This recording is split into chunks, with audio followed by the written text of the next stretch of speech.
سلام عرض میکنم خدمت همکاران گرامی و امیدوارم حالتون عالی باشه. من سال 98 وقتی وارد این حرفه شدم فکر میکردم که کار تدریس به دانش آموزان ابتدایی خیلی راحت میتونه باشه.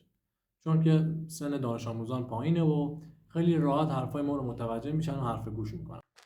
ولی هرچی که از سال تحصیلی گذشت دیدم نه خیلی سخته و مدیریت کردن دانش آموزان تو یک کلاس و 30 تا دانش آموزم هست خیلی میتونه دشوار باشه.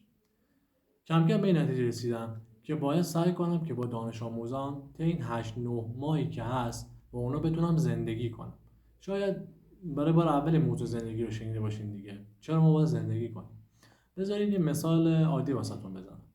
فرض کنید که دو نفر میخوان یک زندگی مشترک رو با هم شروع کنن. خب قبل اینکه با هم برن زیر یک سقف، خب باید همدیگه رو بشناسن، با همدیگه ارتباط برقرار کنن، علایق همدیگه رو بدونن و به طور کلی شخصیت همدیگه رو درک کنن. کار ما به عنوان معلم و دانش آموزان همین جوریه. برای اینکه بتونیم خیلی راحت با اونا رفتار کنیم، باید اونا رو قشنگ بشناسیم، شخصیتشون رو بشناسیم، رفتارهاشون رو بشناسیم تا خیلی راحت‌تر بتونیم تا این 8-9 ماهی که با اونا هستیم به اونا درس بدیم و آموزش بدیم.